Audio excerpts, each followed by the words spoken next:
Hello, আমি কি detective বক্সির সাথে কথা বলছি? হ্যাঁ নমস্কার, আমি ব্যোমকেশ বক্সি, তবে ডিটেকটিভ নই, সত্যান্বেষী।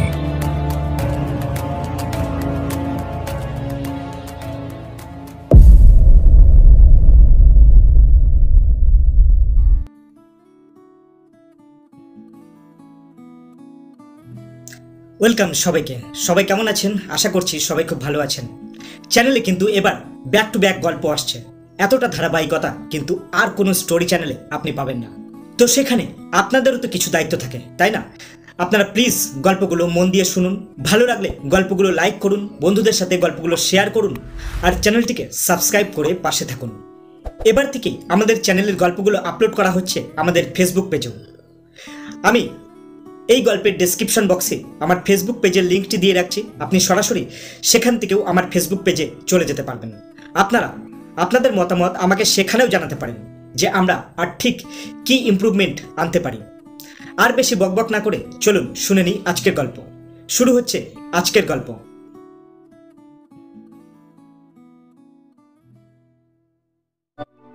প্রকৃতির অলঙ্ঘনীয় নিয়মে ব্যোমকেশের সঙ্গে যখন সত্যবতীর দাম্পত্য কলহ বেঁধে যেত, তখন আমি নিরপেক্ষভাবে বসে সেটা উপভোগ করতাম। কিন্তু দাম্পত্য কলহে যখন স্ত্রী জাতি এবং পুরুষ জাতির আপেক্ষিক উৎকর্ষের প্রসঙ্গ উঠে আসতো, তখন বাধ্য হয়ে আমাকে ব্যোমকেশকে সমর্থন করতে হতো। তবু দুই বন্ধু একজোট হয়েও সবসময় সত্যবতীর সঙ্গে পেরে উঠতাম না। আসলে মানুষের ইতিহাসে পুরুষ জাতির কুকীর্তির নজির এত আছে যে তা খণ্ডন করা একরকম অসম্ভব। শেষ পর্যন্ত আমাদের রণে ভঙ্গ দিতে হতো। কিছুকাল হলো কলকাতা শহরে এক নতুন উৎপাত শুরু হয়েছে। একদিন শীতের সকালে খবরের কাগজ সহযোগে চা খেতে খেতে ব্যোমকেশ আর আমি সেটাই আলোচনা করছিলাম। যে ব্যাপার ঘটতে আরম্ভ করেছে তার প্রক্রিয়া মোটামুটি এই রকম। কখনো একটি, কখনো বা একাধিক ভদ্র শ্রেণীর যুবতী তাক বুঝে দুপুরবেলা বার হয়। পুরুষরা তখন কাজে গেছে, বাড়িতে মেয়েরা খাওয়া দাওয়া শেষ করে দুপুরবেলা ঘুমোচ্ছে। এই সময় যুবতীরা গিয়ে দরজায় টোকা মারে। বাড়ির গৃহিণী যদি সতর্ক হন, তিনি দরজা না খুলেই জিজ্ঞেস করেন, কে? একটি যুবতী বাইরে থেকে বলে, চিকনের কাজ করা ভালো সায়া ব্লাউজ এনেছি, দাম খুব সস্তা, কিনবেন? গৃহিণী ভাবেন ফেরিওয়ালি, তিনি দ্বার খুলে দেন। অমনি যুবতীরা ঘরে ঢুকে পড়ে ছুরি বা পিস্তল দেখিয়ে টাকা কড়ি গয়নাপত্র কেড়ে নিয়ে প্রস্থান করে। এই ধরনের ঘটনা আগে কয়েকবার ঘটে গেছে, আসামিরা ধরা পড়েনি। সেদিন কাগজ খুলে দেখি সেই রকমই একটা ঘটনা ঘটেছে আগের দিন দুপুরবেলা কাশীপুরের একটি গৃহস্থ বাড়িতে। ব্যোমকেশকে খবরটা পড়ে শোনালাম। সে একটু ব্যাঁকা হাসি হেসে বলল, এতে আশ্চর্য হওয়ার কি আছে? মেয়েরা তো দুপুরে ডাকাতি করেই থাকে। এই সময় সত্যবতী ঘরে ঢুকল। দরজার কাছে দাঁড়িয়ে ব্যোমকেশের দিকে কটমট করে তাকিয়ে বলল, আহা, মেয়েরা দুপুরে ডাকাতি করে আর তোমরা সব সাধু পুরুষ। ব্যোমকেশ সত্যবতীকে শোনাবার জন্য কথাটা বলেনি, কিন্তু সত্যবতী যখন শুনেই ফেলেছে এবং জবাবও দিয়েছে, তখন তো আর পিছু হটলে চলে না। ব্যোমকেশ বলল, আমরা সবাই সাধু পুরুষ এমন কথা বলিনি, কিন্তু তোমরাও কম যাও না। সুতরাং তর্ক আরম্ভ হয়ে গেল। সত্যবতী তক্তপোষের কিনারায় বসে বলল, মেয়েদের নিন্দে করা তোমাদের স্বভাব। মেয়েরা কি করেছে শুনি? ব্যোমকেশ বলল, বেশি কিছু নয়, দুপুরে ডাকাতি। আমি খবরের কাগজ থেকে দুপুরে ডাকাতির অংশটা পড়ে শোনালাম। সত্যবতী বলল, বেশ, মেনে নিলাম, ওরা দোষ করেছে, পেটের দায়ে অন্যায় করেছে। কিন্তু তোমরা যে খুন জখম করছো, যুদ্ধ বাঁধিয়ে হাজার হাজার লোক মারছো, তার বেলা কিছু নয়। তোমাদের তুলনায় মেয়েরা কটা খুন করেছে? বেগতিক দেখে ব্যোমকেশ বলল, তোমরা এতদিন ঘরের মধ্যে বন্ধ ছিলে, তাই বিশেষ সুবিধে করতে পারোনি। এখন স্বাধীনতা পেয়ে তোমাদের বিক্রম বেড়েছে, ক্রমে আরো বাড়বে। বঙ্কিমচন্দ্র কতকাল আগে দেবী চৌধুরানীর কথা লিখে গেছেন। দেবী চৌধুরানী সেকেলে মেয়ে ছিল, তাতেই এই। যদি একালের মেয়ে হতো তাহলে কি কাণ্ডটা হতো ভেবে দেখো অজিত। সত্যবতী হাত নেড়ে বলল, ওসব বাজে কথা বলে আমার চোখে ধুলো দিতে পারবে না। সত্যিকার কটা দৃষ্টান্ত দেখাতে পারো যেখানে মেয়ে মানুষ খুন করেছে? ব্যোমকেশ বলল, সত্যিকার দৃষ্টান্ত চাও? আরে এই তো সেদিন, বড়জোর মাস 2 হবে, জেনানা ফাটকের এক বন্দিনী জেলখানার গার্ডকে খুন করে নিরুদ্দেশ হয়েছে। সত্যবতী হেসে উঠল। 2 মাস আগে একটা মেয়ে একটা খুন করেছিল। এই 2 মাসের মধ্যে তোমরা কটা খুন করেছো তার হিসেব দাও দেখি। আজকের কাগজেও একটা পুরস্কৃত খুনের খবর ছিল, কিন্তু আমি সেটা চেপে গেলাম। তার বদলে বললাম, আজকের কাগজে স্ত্রী জাতির নৃশংসতার একটা গুরুতর দৃষ্টান্ত রয়েছে। একটা ধোপা এক মহিলার দামি সিল্কের শাড়িতে খোঁজ লাগিয়েছিল। মহিলাটি বঁটি দিয়ে তার নাক কেটে দিয়েছেন। ধোপার অবস্থা শোচনীয়, হাসপাতালে আছে, বাঁচবে কিনা সন্দেহ। সত্যবতী নির্দয় হেসে বলল, মিথ্যে কথা বলতেও তোমাদের জোড়া নেই। তোমরা সবাই মিথ্যেবাদী, চোর, ডাকাত, খুনি। আমাদের তর্ক কত দূর গড়া তো বলা যায় না, কিন্তু এই সময় বাইরের দরজায় কড়ার খটখট শব্দ হলো। সত্যবতী বিজয়িনীর মতো মাথা উঁচু করে ভেতরে চলে গেল। আমি দরজা খুলে দেখলাম ডাক পিয়ন একটা পুরুষ গোছের লম্বা খাম দিয়ে চলে গেল। ব্যোমকেশের নামে খাম, কে পাঠিয়েছে তার কোনো উল্লেখ নেই। তাকে খাম এনে দিতে সে সন্দেহে খামটা টিপাটিপি করে দেখে বলল, নতুন লেখকের পাণ্ডুলিপি মনে হচ্ছে, প্রভাতের কাছে পাঠিয়ে দাও। আমরা প্রকাশকের ব্যবসায় শরিক হয়ে পড়ার পর থেকেই উৎসাহী নবীন লেখকরা প্রায়ই আমাদের কাছে পাণ্ডুলিপি পাঠান। তাই ব্যোমকেশ মোটা খামের চিঠি দেখলেই তটস্থ হয়ে ওঠে। বললাম, পাণ্ডুলিপি নাও হতে পারে, খুলেই দেখো না। সে বলল, তুমিই খুলে দেখো। খাম খুললাম। পাণ্ডুলিপি নহে বটে, কিন্তু ব্যোমকেশকে কেউ লম্বা চিঠি লিখেছে, প্রায় একটা ছোট গল্পের সামিল। ব্যোমকেশ অনেকটা আশ্বস্ত হয়ে তক্তপোষের ওপর লম্বা হয়ে বসে বলল, প্রেমপত্র নয় নিশ্চয়ই, সুতরাং তুমি পড়ো, আমি শুনি। তক্তপোষের পাশে চেয়ার টেনে আমি চিঠি পড়তে আরম্ভ করলাম। হাতের লেখা খুব স্পষ্ট নয়, একটু কষ্ট করে পড়তে হচ্ছে, কিন্তু ভাষা বেশ ঝরঝরে। শ্রী ব্যোমকেশ বক্সী মহাশয় সমীপে সবিনয় নমস্কার পূর্বক নিবেদন। আমার নাম শ্রী চিন্তামণি কুণ্ডু। পুলিশ আমাকে খুনের মামলায় জড়াবার চেষ্টা করছে, তাই নিরুপায় হয়ে আপনার শরণাপন্ন হয়েছি। শক্তি থাকলে আমি আপনার সঙ্গে দেখা করতাম, আমার বক্তব্য মুখে বললে আরো পরিষ্কার হতো। কিন্তু কয়েক বছর যাবৎ আমি পক্ষাঘাত রোগে পঙ্গু হয়েছি। আমার বাঁদিকটা অচল হয়ে পড়েছে। ঘরের মধ্যে অল্প চলাফেরা করতে পারি মাত্র, তাই বাধ্য হয়ে চিঠি লিখছি। যে গুরুতর ব্যাপার ঘটেছে সেটা বোঝাবার আগে আমার নিজের পরিচয়ে কিছু জানাতে ইচ্ছে করছে। আমার বয়স এখন 57 বছর। স্ত্রী পুত্র নেই, কেবল 3টে বাড়ি আছে। বাড়িগুলি ভাড়া দিয়েছি। তার মধ্যে একটি বাড়ির দোতলায় 2টি ঘর নিয়ে আমি থাকি। চাকর রামাধীন আমার সেবা শুশ্রূষা করে।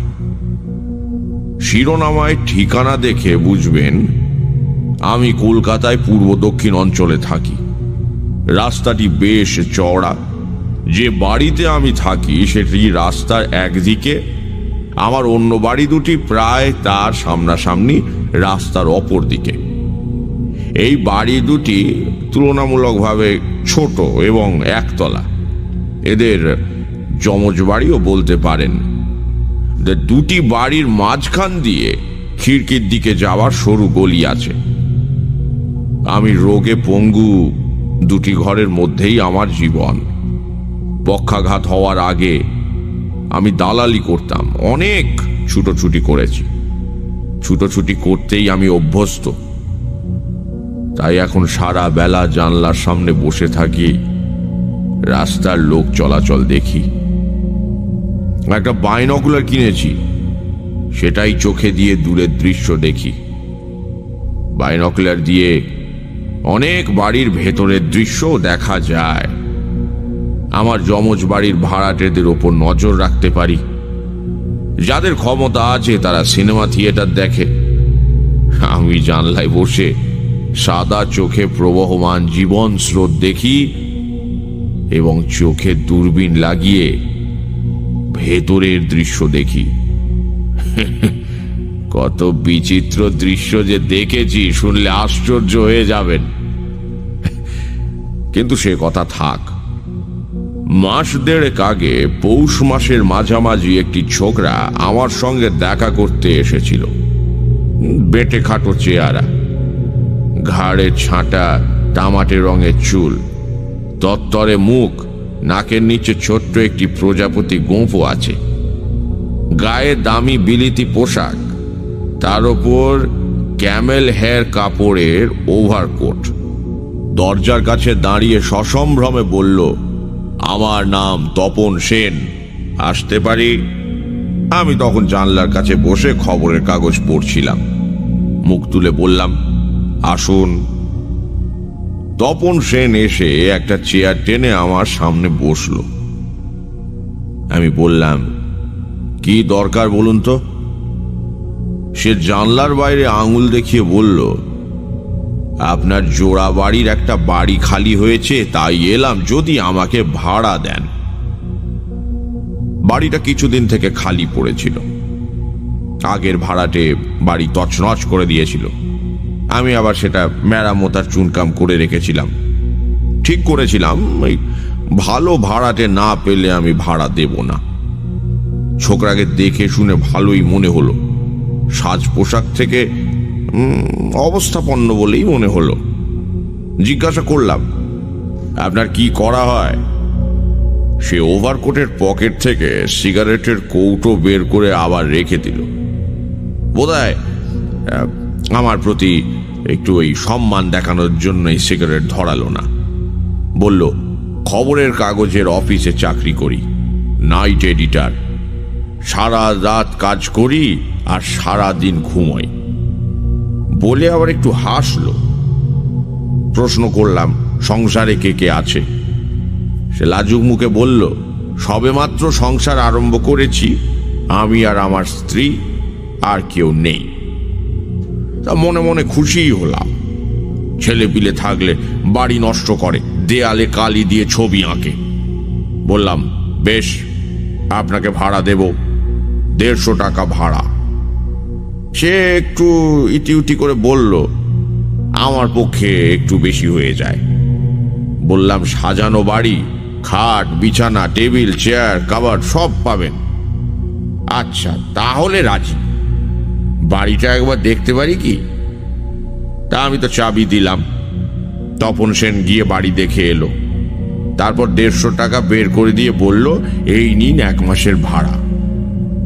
আমি টাকার রসিদ লিখে দিয়ে বললাম, কবে থেকে বাড়িতে আসবেন? সে বলল, কাল ইংরেজি মাসের 1 বাড়ি তো খালি পড়ে আছে, যদি অনুমতি দেন আজই কোনো সময় আসতে পারি। বললাম, বেশ, যখন ইচ্ছে আসবেন। তপন সেন চাবি নিয়ে চলে গেল। ভালো ভাড়াটে পেয়েছি ভেবে মনে মনে বেশ আনন্দিতই হলাম। সেদিন সারা বিকেলবেলা জানলায় বসে বাড়ির দিকে তাকিয়ে রইলাম, কিন্তু তপন তার স্ত্রীকে নিয়ে এলো না। সকালবেলা জানলা খুলে দেখি ওরা এসেছে।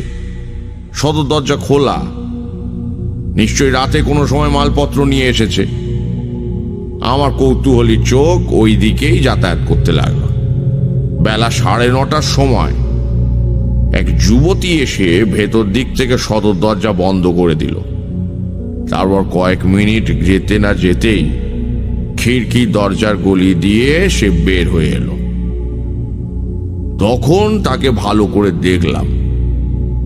লম্বা ছিমছাম চেহারা, মাথায় 1 মাথা চুল এলো খোঁপার আকারে ঘাড়ের কাছে বেঁধে রাখা, হাতে আবার একটা ছোট অ্যাটাচি কেস। ভাবলাম সারা রাত কাজ করে তপন ঘুমোচ্ছে, তাই তার বউ বাজার করতে চলেছে। কিন্তু দুপুর কেটে গেল, সে তো ফিরল না। একেবারে ফিরল সেই বিকেলে আন্দাজ 4টের সময়। সদর দরজার কড়া নাড়ল না, গলি দিয়ে খিড়কির দিকে চলে গেল। বোধহয় স্বামী মহাশয়ের নিদ্রা ভঙ্গ করতে চায় না। কিছুক্ষণ পরে আমি রামাধীনকে পাঠালাম। নতুন ভাড়াটে, তাদের সুবিধে অসুবিধের খোঁজ খবর নেওয়া দরকার। জানলায় বসে দেখলাম রামাধীন গিয়ে দরজার কড়া নাড়ল। মেয়েটি দরজা খুলে দিল। রামাধীনের সাথে কথা বলে মেয়েটি একবার চোখ তুলে আমার জানলার দিকে তাকালো। তারপর রামাধীনের সঙ্গে দোতলায় আমার কাছে উঠে এলো। দূর থেকে তাকে দেখেছিলাম, এখন এই প্রথম কাছ থেকে দেখলাম। ভারী সুশ্রী চেহারা, লম্বা ছিপছিপে, কোনো মেদ নেই। বাঁ গালের ওপর মসুরের মতন একটা লাল তিল, তাতে মুখের লাবণ্য আরো খানিকটা বেড়েছে। একটি বিষয় লক্ষ্য করলাম, স্বামী স্ত্রীর বয়স প্রায় একই রকম, 23-24। হয়তো প্রেমে পড়ে বিয়ে করেছে। আজকাল তো কতই এমন দেখা যায়। ছোট্ট নমস্কার করে বলল, আমার নাম শান্তা, আমাদের কোনো অসুবিধে নেই, খুব সুন্দর বাড়ি পেয়েছি। তার কথা বলবার ভঙ্গি যেমন মিষ্টি, গলার স্বরও তেমনই নরম। বললাম, বসুন। আপনি? সে মাথা নেড়ে বলল, আমাকে আপনি বলবেন না, আমি আপনার মেয়ের বয়সী।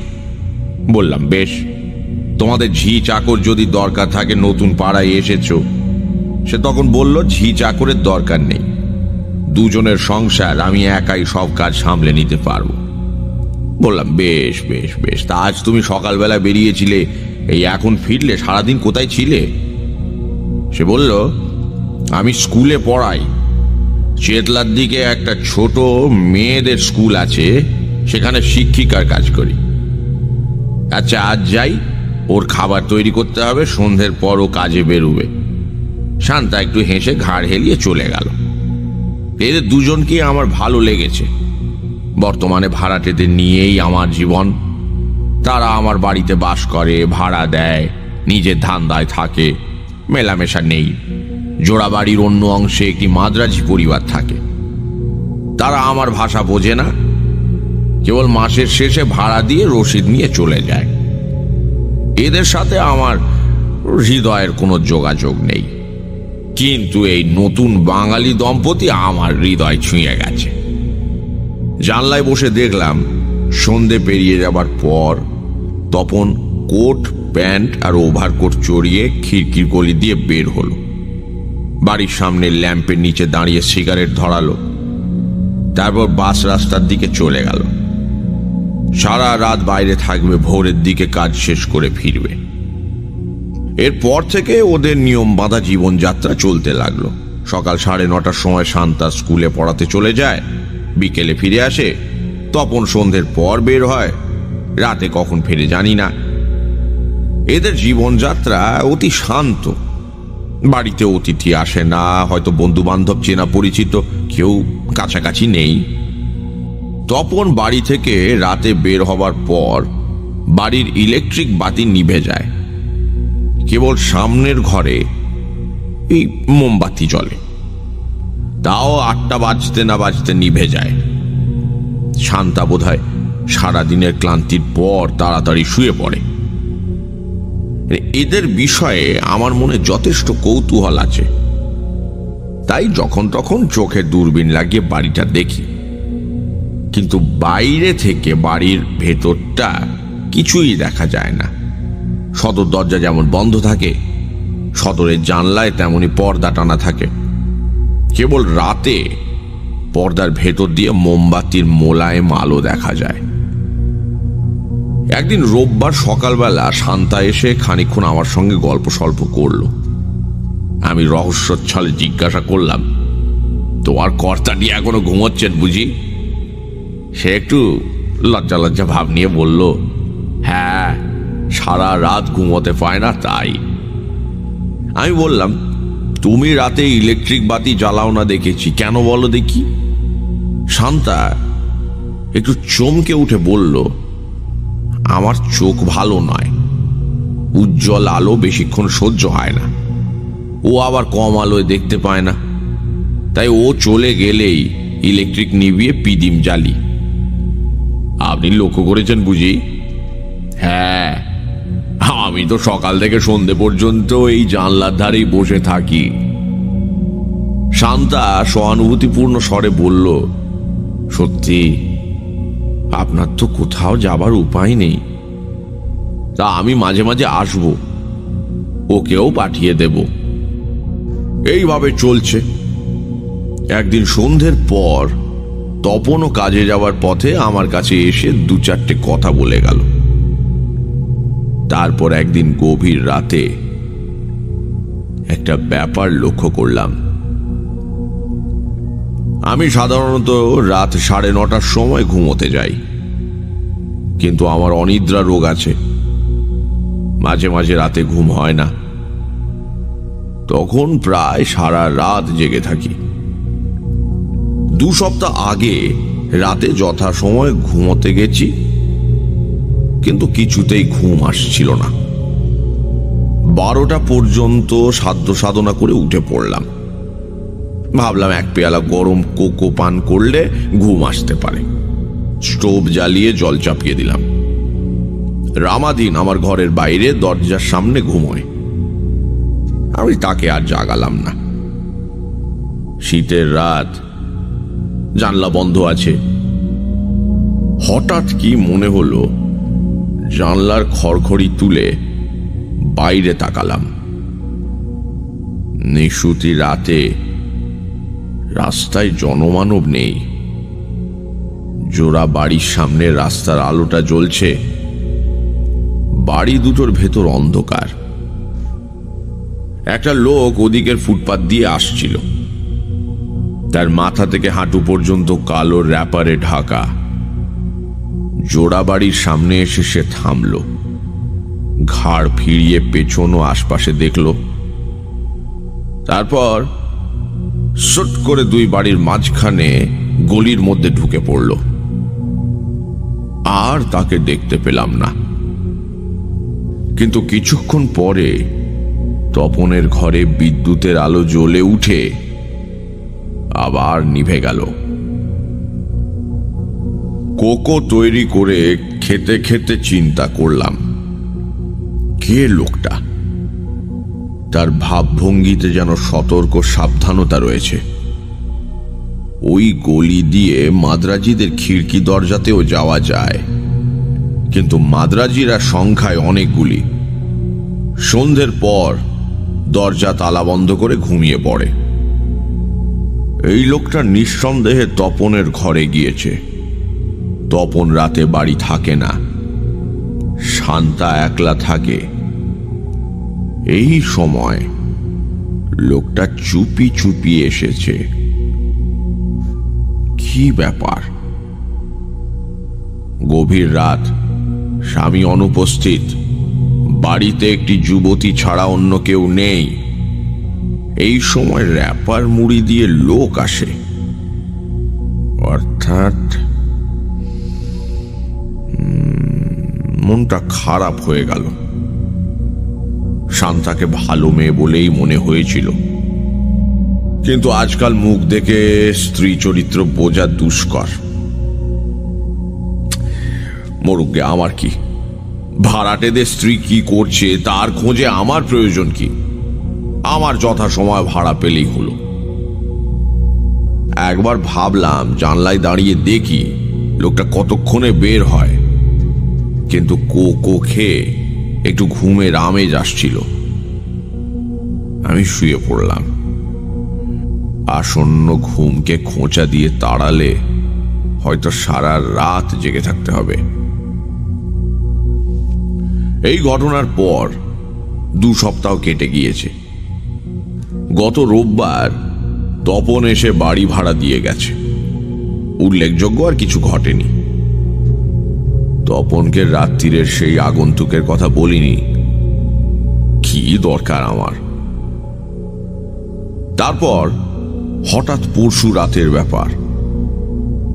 পরশু রাতেও আমাকে অনিদ্রা রোগে ধরেছিল। 12টা পর্যন্ত বিছানায় এপাশ ওপাশ করে উঠে পড়লাম। স্টোভে কোকোর জল চাপিয়ে দিয়ে জানলার খড়খড়ি তুলে উঁকি মারলাম। লোকটা যেন আমার উঁকি মারার জন্যই অপেক্ষা করছিল। সেই র্যাপার ঢাকা লোকটা। সে ফুটপাত দিয়ে তাড়াতাড়ি এসে গলির ঠিক মুখের কাছে একটু ভেতর দিকে লুকিয়ে পড়ল। তারপরে একই দিক থেকে আর একটা লোক আসছে দেখলাম। গলায় কমফার্টার জড়ানো লোকটা গলির মুখ পর্যন্ত এসে দাঁড়িয়ে পড়ল। অনিশ্চিতভাবে এদিক ওদিক চাইতে লাগলো। মনে হলো সে র্যাপার ঢাকা লোকটাকে অনুসরণ করছিল। এখন আর তাকে খুঁজে পাচ্ছে না। এই সময় র্যাপার ঢাকা লোকটা মুখ থেকে র্যাপার সরালো। আশ্চর্য হয়ে দেখলাম আর চিনলাম মানুষটাকে, তপন। তারপর মুহূর্তের মধ্যে একটা ভয়ঙ্কর ব্যাপার ঘটে গেল। তপনের হাতে একটা ছুরি ঝলকে উঠল। সে এক লাফে সামনে এসে কমফার্টার জড়ানো লোকটার বুকে ছুরি বিঁধিয়ে দিল। লোকটা ফুটপাতের ওপর পড়ে গেল। তপন বিদ্যুৎ বেগে আবার গলির মধ্যে ঢুকে পড়ল। আমি হতভম্বভাবে চেয়ে রইলাম। লোকটা ফুটপাতের ওপর নিশ্চল হয়ে পড়ে আছে। একটা কাকুতি পর্যন্ত তার মুখ দিয়ে বের হচ্ছে না। নিশ্চয়ই মারা গেছে। আমার ঘরে টেলিফোন আছে। এই ঘটনার ধাক্কা সামলে আমি থানায় ফোন করলাম। আমাদের থানা কাছেই 5 মিনিটের মধ্যে পুলিশ এসে পড়ল। দারোগা বাবু আমার বয়ান শুনে তপনের বাসা ঘেরাও করলেন। তপনকে কিন্তু বাড়িতে পাওয়া গেল না। শান্তা ঘুমোচ্ছিল, সে কিছু জানতে পারেনি। তপন খিড়কির দরজা খুলে বাড়িতে এসেছিল, তাতে সন্দেহ নেই। সে বাড়িতে জামা কাপড় বদল করে শান্তাকে না জাগিয়ে চুপি চুপি পালিয়ে গেছে। সেই রাতে মৃতদেহ শনাক্ত হয়নি। পরে জানা গেছে মৃত ব্যক্তির নাম বিধুভূষণ আইচ। বর্ধমানের পুলিশের কর্মচারী ছিল। সম্প্রতি ছুটি নিয়ে কলকাতায় এসেছিল। তপনের বাড়িতে পুলিশের পাহারা কায়েম আছে। তপন এখনো ধরা পড়েনি। দারোগা বাবুরা ক্রমাগত শান্তাকে জেরা করে চলেছেন, অথচ সে বেচারি নির্দোষ। আমি তার প্রতি অন্যায় সন্দেহ করেছিলাম, সেজন্য লজ্জিত আছি। এখন বুঝেছি তপনই মাঝরাতে র্যাপার মুড়ি দিয়ে বাড়ি ফিরে আসতো। এদিকে আমার অবস্থা শোচনীয় হয়ে উঠেছে। তপন কেন খুন করেছে আমি কিছুই জানি না, অথচ ঘন্টায় ঘন্টায় নতুন পুলিশ অফিসার এসে আমাকে জেরা করে যাচ্ছেন। আমি চলৎশক্তিহীন পঙ্গু মানুষ, কিন্তু পুলিশ বোধহয় সন্দেহ করে যে খুনের জন্য আমিই দায়ী। আমার অপরাধ এই যে তপন আমার ভাড়াটে এবং আমি হত্যাকাণ্ড নিজের চোখে দেখেছি। এখন আপনার কাছে বিনীত অনুরোধ, আপনি আমাকে উদ্ধার করুন। আমার প্রাণ অতিষ্ঠ হয়ে উঠেছে। পুলিশ হয়তো সন্দেহের উপর আমাকে ধরে দিয়ে গিয়ে হাজতে পুরবে। সেটা হলে আমি কিন্তু মরে যাব। আমার টাকা আছে, আপনি যদি আমাকে উদ্ধার করতে পারেন আমি আপনাকে খুশি করে দেব। আর বেশি কি, যত শীঘ্রই পারেন আমাকে পুলিশের ঝামেলা থেকে রক্ষা করুন। আমি আপনার কাছে চিরকৃতজ্ঞ থাকব। ইতি শ্রী চিন্তামণি কুণ্ডু। চিঠি পড়া শেষ হলে ব্যোমকেশ আমার হাত থেকে চিঠিটা নিয়ে মনে মনে পড়তে আরম্ভ করল। আমি আরেক পেয়ালা চা জোগাড়ের উদ্দেশ্যে রান্নাঘরের দিকে এগোলাম। সত্যবতী হয়তো রেগে আছে, তাকে ঠান্ডাও করা দরকার। আধ ঘন্টা পরে ফিরে এসে দেখি ব্যোমকেশ চিঠি কোলে নিয়ে বসে আছে এবং আপন মনে হাসছে। জিজ্ঞেস করলাম, হাসি কিসের? ব্যোমকেশ বলল, ব্যাপারটাই হাসির। চিন্তামণি কুণ্ডু মশাই কিন্তু একটি বিষয়ে ভুল করেছেন। তপনের বাড়িতে বিদ্যুৎ বাতি নিভে যাওয়ার সময়টা তিনি ভালো করে লক্ষ্য করেননি। তুমি কি করে তা জানলে? আমার অনুমান যদি সত্যি হয় তাহলে তিনি নিশ্চয়ই ভুল করেছেন। আর একটা ভুল করেছেন, সেটা অবশ্য স্বাভাবিক। ব্যোমকেশ আবার মৃদু ব্যাঁকা হাসতে লাগলো, তারপর গম্ভীর হয়ে বলল, অজিত, চিন্তামণি বাবুর ঘরে টেলিফোন আছে, তুমি তার নম্বর খুঁজে তাকে ফোন করো। একটা জরুরি প্রশ্নের উত্তর দরকার। তাকে জিজ্ঞেস করো তপনের গলার আওয়াজ কিরকম। নিশ্চয়ই খুব জরুরি প্রশ্ন। আরও কিছু জানতে চাও? না, আর কিছু না। তাকে বলো ভাবনার কিছু নেই, আমি শিগগিরই যাচ্ছি। চিন্তামণিবাবুকে ফোন করলাম, তারপর ফিরে এসে বললাম, তপনের গলার আওয়াজ চেরা চেরা। ব্যোমকেশ বলল, চেরা চেরা? তাহলে ঠিক ধরেছি, আর কোনো সন্দেহ নেই। বললাম, কি ধরেছ তুমিই জানো, কিন্তু চিন্তামণিবাবুর গলাও চেরা চেরা মনে হলো তো। ব্যোমকেশ বলল, তাতে আর আশ্চর্য কি? একে পক্ষাঘাত, তার উপর পুলিশের আতঙ্ক। চলো বেরিয়ে পড়া যাক, কাজ সেরে ফিরে এসে মধ্যাহ্নভোজন করা যাবে। চিন্তামণিবাবুর বাড়ির রাস্তাটা বেশ চওড়া নতুন রাস্তা, শহরের শেষ প্রান্তে বলে অপেক্ষাকৃতভাবে নির্জন। তপন সেনের বাড়ি পুলিশের পাহারা দেখে সহজেই চেনা গেল। তার উল্টো দিকে চিন্তামণিবাবুর দোতলা বাড়ি। আমরা উপরে উঠে গেলাম। আমরা দরজার কড়া নাড়বার আগেই হিন্দুস্তানি চাকর রামাধীন দরজা খুলে পাশে সরে দাঁড়ালো। আমরা ঢুকলাম। খোলা জানলার পাশে চিন্তামণিবাবু চেয়ারে বসেছিলেন। সাগ্রহে গলা বাড়িয়ে বললেন, ব্যোমকেশ বাবু, রাস্তায় আসতে দেখেই চিনেছি, আসুন আসুন। রামাধীন দুটি চেয়ার এগিয়ে দিল। আমরা বসলাম। টেলিফোনে গলার আওয়াজ শুনে চিন্তামণিবাবুর চেহারা যেমন আন্দাজ করেছিলাম আসলে তেমন নয়। কালো মোটাসোটা মানুষ। বসা অবস্থায় দেখে পক্ষাঘাতগ্রস্ত বলে মনে হয় না। তার পাশে টিপাইয়ের ওপর একটি দামি বাইনকুলার রাখা রয়েছে।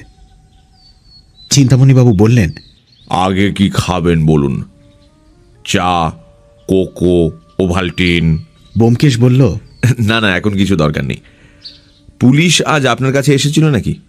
চিন্তামণিবাবু বললেন, আসেনি আবার। দারোগা একবার আমার দিকে তেড়ে আসছে, একবার ও বাড়িতে শান্তার দিকে তেড়ে যাচ্ছে।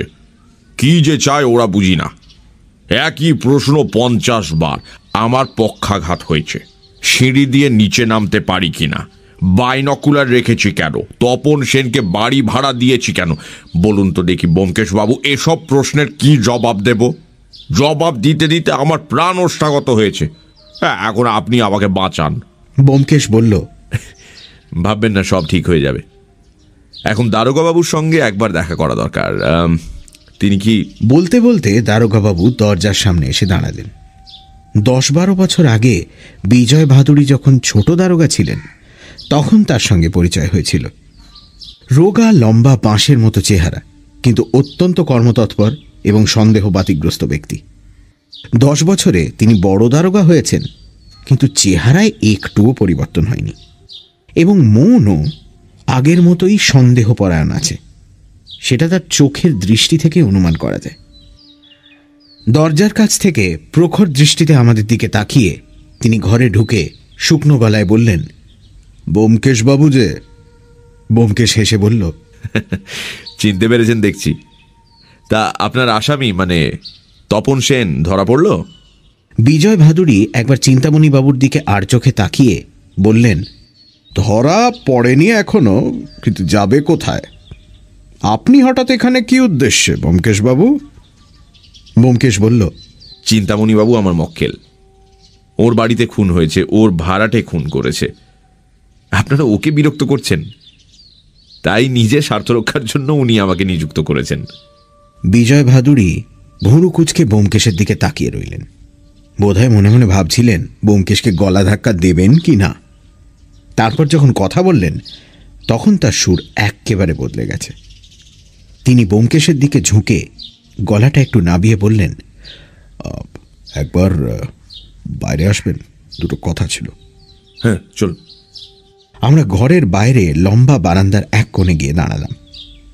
বিজয়বাবু মুখে একটা জোর করে হাসি টেনে এনে বললেন, দেখুন ব্যোমকেশবাবু, উঁচু মহলে আপনার প্রতিপত্তি আছে। আপনি যদি এ মামলায় মাথা গলাতে চান আমি আপনাকে আটকাতে পারবো না, কিন্তু আমি অনুরোধ করছি আপনি চিন্তামণি কুণ্ডুকে সাহায্য করবেন না। আমার বিশ্বাস ও আর ওই খোট্টা চাকরটা তলে তলে এই ব্যাপারের সঙ্গে জড়িত আছে। ব্যোমকেশ স্থির হয়ে বিজয়বাবুর কথা শুনল, তারপর বলল, কে খুন করেছে আপনি জানেন? বিজয়বাবু বললেন, অবশ্যই খুন করেছে তপন সেন, কিন্তু বুড়োটাও এর মধ্যে আছে। বুড়োটাও যদি এর মধ্যে থাকতো তাহলে তপনের নামে খুনের অভিযোগ আনতো কি? ওইখানেই তো চালাকি। তপনকে ধরিয়ে দিয়ে বুড়ো নিজেকে বাঁচাতে চায়। ব্যোমকেশ বিরক্ত স্বরে বলল, মাফ করবেন বিজয়বাবু, আপনি এ মামলার কিছুই বুঝতে পারেননি। ভুরু কুচকে বিজয়বাবু বললেন, তার মানে? ব্যোমকেশ বলল, মানে পরে বলবো, আগে আপনি আমার কয়েকটা প্রশ্নের জবাব দিন দেখি। যে ছুরি দিয়ে খুন হয়েছিল সেটা পাওয়া গেছে কি? না, তপন সেটা নিয়ে পালিয়েছে। তপনের বাড়ি তল্লাশি করে কিছু পেয়েছেন? না, এমন কিছু পাইনি যাতে হদিশ পাওয়া যায়। তবে সিন্দুকটা এখনো খোলা হয়নি, তার চাবি তপনের কাছে। শান্তাকে জেরা করে কিছু পেয়েছেন? কাজের কথা কিছু পাইনি। মাস চারেক আগে ওদের বিয়ে হয়েছে। স্বামীর কাজকর্মের কথা শান্তা কিছুই জানে না। আমি কিন্তু সব জানি। কে খুন করেছে জানি, এমনকি আসামি কোথায় আছে তাও জানি। বিজয়বাবু লাফিয়ে উঠে বললেন, জানেন তো এতক্ষণ বলেননি কেন? ব্যোমকেশ হাসল। সময় হলেই বলবো, তার আগে আমি তপনের বাসাটা একবার ঘুরে ফিরে দেখতে চাই, আর শান্তাকে কয়েকটা প্রশ্ন করতে চাই। আপনি অবশ্য তাকে যথেষ্ট জেরা করেছেন এবং সন্তোষজনক উত্তরও পেয়েছেন। আমি কেবল 2-4টে প্রশ্ন করব। বিজয়বাবু বললেন, তবে তো, কিন্তু আসামি কেউ পাবেন। কোথায়? ওই বাড়িতে? আরে আপনি কি বলছেন কিছুই বুঝতে পারছি না। পারবেন, আগে চলুন ওই বাড়িতে।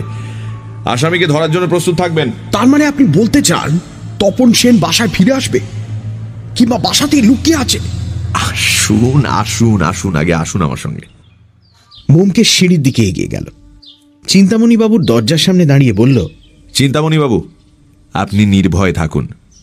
আমরা একবার ও বাড়িতে যাচ্ছি, ঘণ্টাখানেকের মধ্যেই খুনের কিনারা হয়ে যাবে, কেমন? তারপর আমরা সিঁড়ি দিয়ে নেমে গেলাম। তপনের বাড়ির সামনে পেছনে পুলিশ পাহারা। একটা বিচিত্র ব্যাপার লক্ষ্য করেছি, চোর পালালে পুলিশের বুদ্ধি বাড়ে।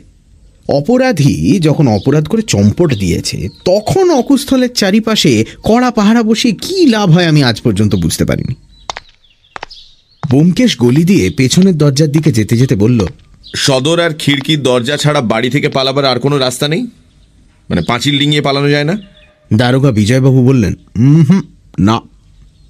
পেছনের দরজায় একজন পাহারাওয়ালা দাঁড়িয়ে আছে, তার উপর দরজায় তালা লাগানো। বিজয়বাবুর হুকুমে পাহারাওয়ালা তালা খুলে দিল। আমরা ভেতরে গেলাম। ছোট্ট এক টুকরো উঠোনের গায়ে 2টো ঘর, পাশে রান্নাঘর ও স্নানের ঘর। ব্যোমকেশ বলল, বিজয়বাবু, আপনি আর অজিত শান্তার কাছে গিয়ে বসুন তো, আমি স্নানের ঘর আর রান্নাঘর এক নজর দেখিনি। বলে সে পাশের দিকে চলল। আমরা সামনের ঘরে ঢুকলাম। এটি বসবার ঘর, বেতের আসবাব দিয়ে সাজানো। একটি বেতের চেয়ারে শান্তা উদাস অসহায়ভাবে বসে আছে। চিন্তামণি কুণ্ডু তার চেহারার যে বর্ণনা দিয়েছিলেন তা সত্যি।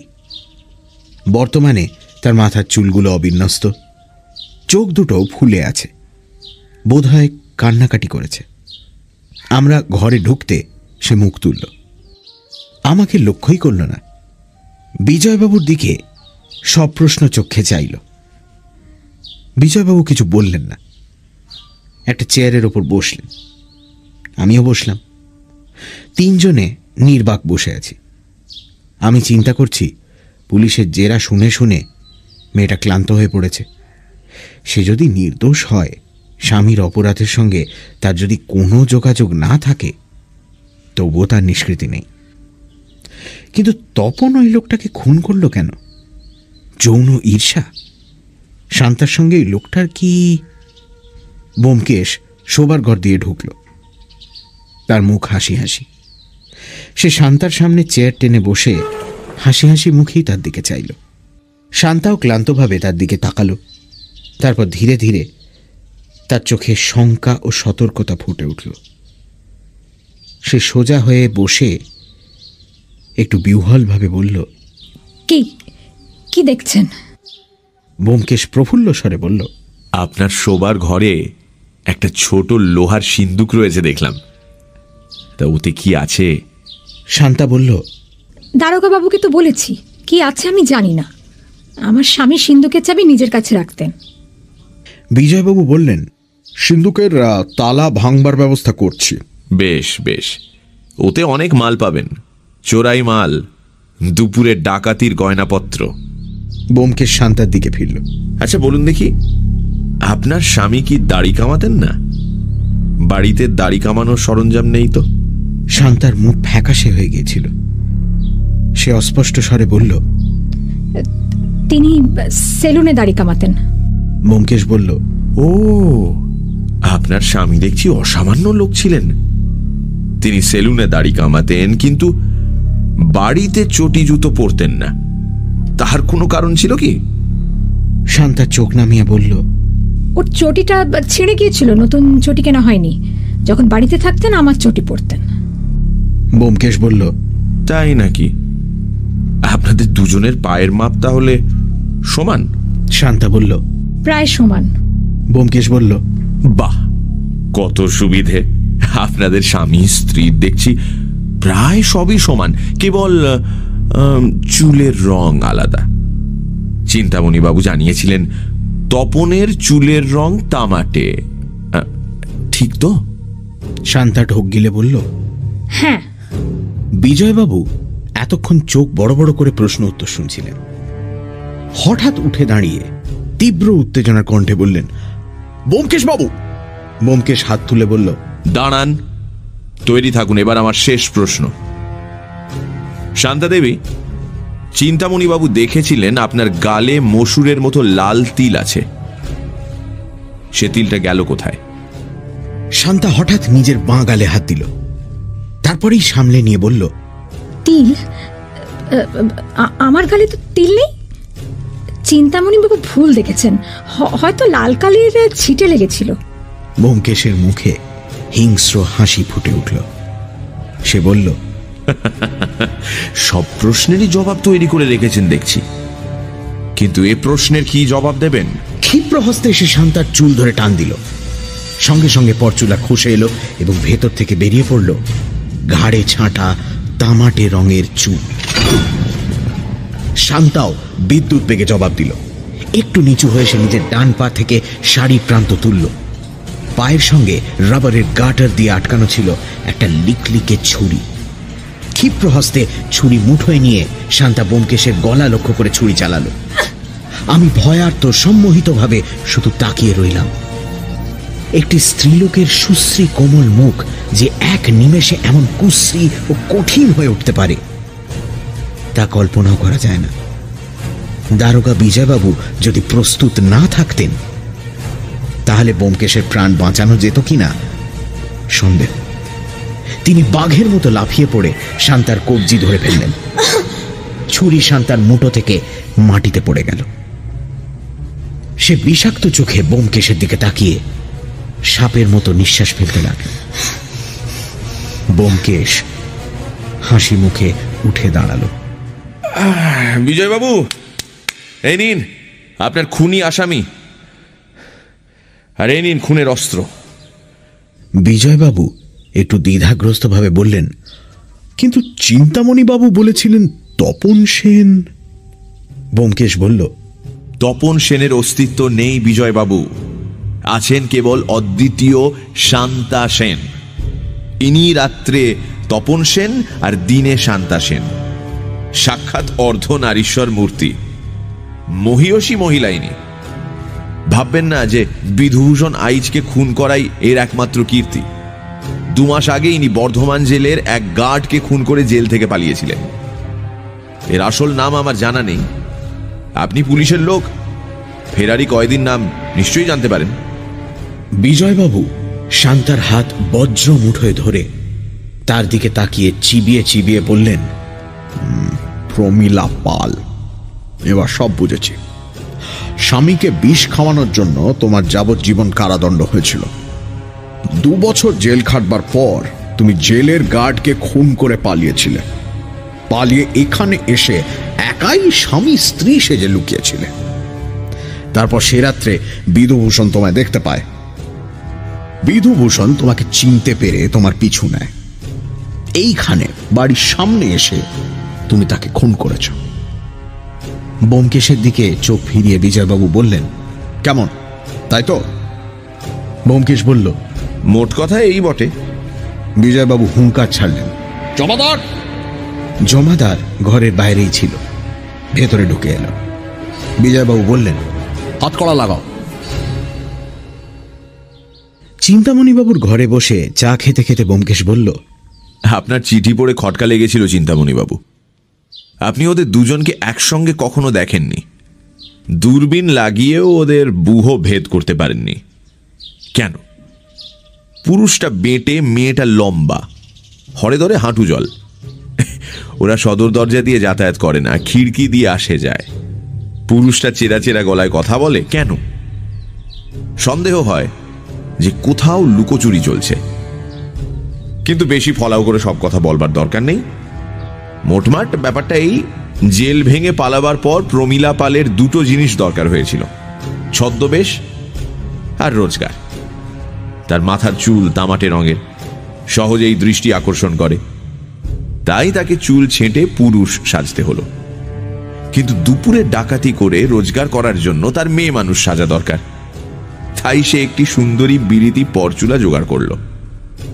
কোথায় চুল ছেঁটেছিল, কোথা থেকে পরচুলো জোগাড় করলো, আমি ওসব জানি না। কিন্তু তার এই দ্বৈত জীবন আরম্ভ হলো এটুকু শুধু বলতে পারি। এখন শীতকাল চলছে, স্ত্রী লোকের পক্ষে পুরুষ সাজার খুব সুবিধে। সে নাকের নিচে একটি ছোট্ট প্রজাপতি গোঁফ লাগালো, গায়ে কোট প্যান্টের ওপর ওভারকোট চড়ালো, তারপর আপনার কাছে বাড়ি ভাড়া নিতে এলো। পাছে মেয়েলি গলা ধরা পড়ে তাই আপনার সঙ্গে চেরা চেরা গলায় কথা বলল। কলকাতা শহরে ছদ্মবেশে থাকার খুব সুবিধে, পাড়াপড়শি কেউ কারুর খবর রাখে না। কিন্তু সে লক্ষ্য করলো আপনি সারাক্ষণ জানলার কাছে বসে থাকেন, আপনার বাইনকুলার আছে, তাকে সাবধান থাকতে হবে। সেই রাতে আপনি শুয়ে পড়বার পর সে নিজের জিনিসপত্র নিয়ে বাড়ি দখল করতে এলো। কেউ জানতে পারল না যে মাত্র একজন লোক এসেছে, 2জন নয়। তার সঙ্গে একটা ছোট্ট লোহার সিন্দুক ছিল, সেটা সে শোবার ঘরে রাখল। তারপর তার দৈনন্দিন জীবনযাত্রা আরম্ভ হলো। সকালবেলা সে স্কুলে পড়াবার নাম করে বেরিয়ে যায়, দুপুরবেলা দুপুর ডাকাতি করার মতলবে ঘুরে বেড়ায়, বিকেলবেলা ফিরে আসে। আবার সন্ধ্যের পর পুরুষ সেজে বেরোয় আপনাকে ধাপ্পা দেবার জন্য। ঘরের বিদ্যুৎ বাতি নিভিয়ে পিদিম জেলে রেখে বেরোয়, তেল ফুরোলে পিদিম নিভে যায়। আপনি ভাবেন শান্তা আলো নিভিয়ে শুয়ে পড়ল। আপনি কেবল একটা ভুল করেছিলেন, ইলেকট্রিক বাতি যে তপন বাড়ি থেকে বেরোবার আগে নিভে যায় সেটা আপনি লক্ষ্য করেননি। আপনার মনে সন্দেহ ছিল না, তাই লক্ষ্য করেননি। যাক, আপনি শুয়ে পড়বার পর সে আবার বাড়িতে ফিরে আসে এবং ঘুমোয়। একটা আলোয়ান সে সম্ভবত ওভারকোটের নিচে কোমরে জড়িয়ে নিয়ে বেরুতো, ফেরবার সময় সেটা গায়ে জড়িয়ে নিত। তাই প্রথম যে রাতে আপনি খড়খড়ি তুলে তাকে ফিরতে দেখলেন, আপনি ভাবলেন সে শান্তার গুপ্ত প্রণয়ী। এইভাবে বেশ চলছিল। তারপর প্রমীলার হঠাৎ ভীষণ বিপদ উপস্থিত হলো। বিধুভূষণ আইচ পুলিশের কর্মচারী, প্রমীলাকে আগে দেখেছিল। ছুটিতে কলকাতায় এসে সে প্রমীলাকে দেখতে পেল এবং পুরুষের ছদ্মবেশ সত্ত্বেও চিনতে পারল। সে প্রমীলার পিছু নিল। হয়তো কোনো হোটেলে দুজনের দেখা হয়েছিল। প্রমীলা নিশ্চয়ই তাকে ঝেড়ে ফেলবার চেষ্টা করেছিল, কিন্তু তা যখন পারল না তখন তার কথা অসমাপ্ত রেখেই ব্যোমকেশ থামল, সিগারেট বার করে ধরালো। আমি বললাম, একটা কথা, বিধুভূষণকে খুন করে প্রমীলা বাড়ি ছেড়ে পালালো না কেন? ব্যোমকেশ বলল, পালাবার সময় পেল না। সে তো জানতো না যে চিন্তামণিবাবু খড়খড়ি তুলে হত্যাকাণ্ডটা দেখে নিয়েছেন। তাই তার বিশেষ তাড়া ছিল না। ভেবেছিল দামি জিনিসপত্র গয়নাগাটি নিয়ে ধীরে সুস্থে পালাবে, কারণ ও বাড়িতে থাকা আর তার পক্ষে নিরাপদ নয়। বাড়ির সামনে লাশ পড়ে আছে, পুলিশ নিশ্চয়ই তাকে জেরা করতে আসবে। প্রমীলা পাল জেল ভাঙা খুনি আসামি, যদি পুলিশের মধ্যে কেউ তাকে চিনতে পারে, সুতরাং নিশ্চয়ই সে পালাতো। কিন্তু হঠাৎ 5 মিনিটের মধ্যে পুলিশ এসে বাড়ি ঘেরাও করে ফেলল। তখন আর পালাবার রাস্তা নেই। প্রমীলা তাড়াতাড়ি পরচুলোটা পরে নিয়ে মেয়ে সাজল, কিন্তু তাড়াতাড়িতে গালের তিলটা আঁকতে ভুলে গেল। গালে তিল আঁকতো কেন? দুটো চেহারায় রকম ফের আনবার জন্য। পুরুষ বেশে নাকের নিচে গোঁফ লাগাতো, আর স্ত্রী বেশে পরচুলো ছাড়াও গালে তিল আঁকতো। বুঝেছ? আজ তাহলে উঠি চিন্তামণি বাবু। চিন্তামণিবাবু গদগদ ধন্যবাদের সঙ্গে একটা 200 টাকার চেক লিখে দিলেন। আমরা ফিরে চললাম। বেলা 2টো বাজতে আর বেশি দেরি নেই। পুলিশ আসামিকে নিয়ে অন্তর্হিত হয়েছে। এখানে তাদের আর প্রয়োজন নেই। শ্রীযুক্ত বিজয় ভাদুড়ী মহাশয় খুনি আসামিকে গ্রেফতার করে নিশ্চয়ই প্রচুর প্রশংসা অর্জন করবেন। বাড়িতে পৌঁছে দেখি সত্যবতী দরজার কাছে উৎকণ্ঠিতভাবে দাঁড়িয়ে আছে। আমাদের দেখে ভুরু তুলে সব প্রশ্ন চোখে চাইল। অর্থাৎ এত দেরি যে? ব্যোমকেশ হঠাৎ শব্দে হেসে উঠল। তারপর হাত বাড়িয়ে সত্যবতীর থুতনি একটু নাড়িয়ে দিয়ে বলল, তোমরাও কম যাও না।